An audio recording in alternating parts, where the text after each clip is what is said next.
अभी शेर बैठा है, शेर देख रहा है, और जब शेर हमला करेगा तो रोना नहीं, रोना नहीं कि मम्मी डैडी मेरा बैट और बॉल लेकर भाग गए अख्तर अली मान।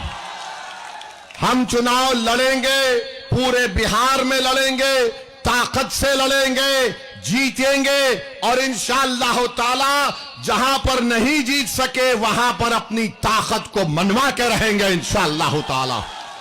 याद रखिए सीमांचल की जनता, कल तक आपके पास कोई विकल्प नहीं था, कल तक आपके पास कोई विकल्प नहीं था, आप हालत मजबूरी में इनका साथ देते थे।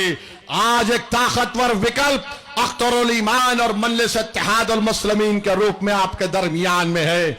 आज इस विकल्प को दबाने के लिए, ताकि तुम्हारी आवाजों को दबा दिया जाए, ताकि तुम्हारे मसाजिद को छीन लिया जाए, ताकि सीमांचल को हमेशा के लिए पिछड़ा रख दिया जाए, ये हमको रोकना है। इन ताकतों को एक विकल्प के तौर पर मजलिस आपके दरमियान में आई है। हम किसी मजहब के खिलाफ नहीं है।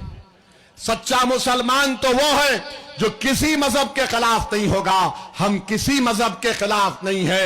हम यही कह रहे हैं कि इंसाफ करो, हमको इज्जत दो, और हम ये कह रहे हैं कि हमारे मुकद्दर के फैसले हम करेंगे। हम तुम्हारे गुलाम नहीं है। हम बराबरी चाहते हैं, हम हिस्सेदारी चाहते हैं। क्या आप बराबरी चाहते हैं? क्या आप हिस्सेदारी चाहते हैं? तो लगाइए मेरे साथ नारा, सीमांचल जिंदाबाद, सीमांचल जिंदाबाद, जिंदाबाद जिंदाबाद, सीमांचल जिंदाबाद। मेरे अजीज दोस्तों, आइए और मजलिस के उम्मीदवार को कामयाब करिए। मैं जो देख रहा हूं इंशाअल्लाह ताला अख्तर अली मान की क़ियादत में सीमांचल में इंशाअल्लाह ताला मजलिस के उम्मीदवारों को बहुत बड़ी कामयाबी और यहां से विधायक बनेंगे। जो लोग समझ रहे थे कि 4 को तोड़ लिए तो ये लोग कमजोर पड़ जाएंगे, मैंने कहा 4 का जवाब 24 से दिया जाएगा इंशाअल्लाह ताला। मुझे यकीन है कि और पहले से ज्यादा तादाद में आप हमारा साथ देंगे। और कोई बोलेगा तौसीफ आलम के बारे में, हां, तौसीफ आलम 4 मर्तबा के विधायक थे। अब की बार जब विधायक बनेंगे और उस 4 मर्तबा में फर्क क्या होगा? क्या फर्क होगा? सुनो, विधानसभा की गयूर अवाम, 4 मर्तबा जब तुमने विधायक बनाया तो वो ऐसी पार्टी से जीते थे जिसको बोलने की इजाजत नहीं थी।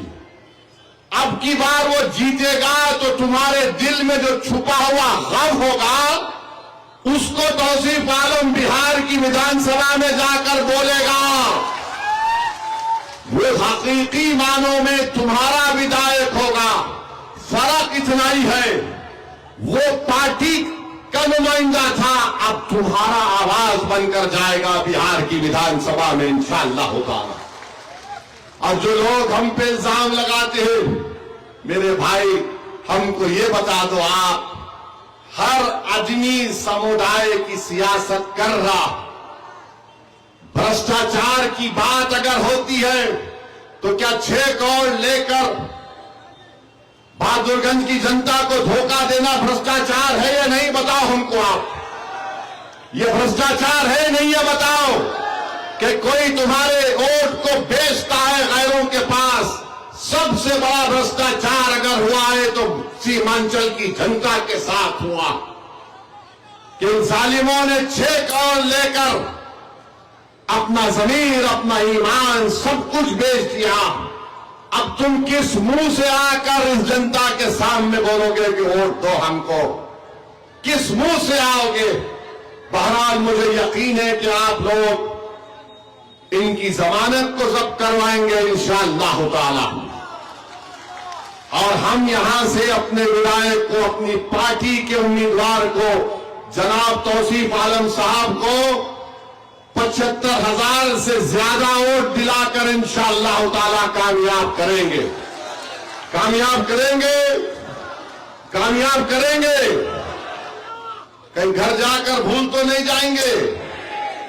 ये मेरी बात को अपने आप घर में पहुंचाएंगे, अपने गांव तक पहुंचाएंगे, आप पूरे सीमांचल में हमारी बात को पहुंचाएंगे, तो फिर यकीन कर लीजिए कि आपकी बात मोदी तक भी पहुंच चुकी है कि अब सीमांचल में इनकलाब आने वाला है। और जो हुर हुर बोल रहे हैं, तुम्हारा भी काम होगा, फिक्र मत करो।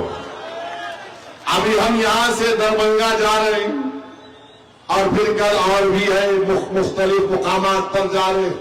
ये लोग समझ रहे थे कि ओवैसी और अख्तर ईमान से सीमांचल में फिर लेंगे। हम सीमांचल में हमारी इंसाफ की यात्रा को निकाले। नुक्कड़ सभा करने जा रहे थे, वो जन सैलाब में तब्दील हो गया। हजारों की तादाद में जनता निकल कर आई। मैं आपका शुक्रगुजार हूं कि बारिश के बावजूद भी आप यहां पर आए। आपका बहुत बहुत शुक्रिया। सीमांचल की सरजमीन जिंदाबाद, सीमांचल की सरजमीन जिंदाबाद, सीमांचल की सरजमीन जिंदाबाद, सीमांचल की सरजमीन जिंदाबाद। गद्दार मुर्दाबाद, भारत जिंदाबाद, भारत जिंदाबाद। सलाम अलैकुम।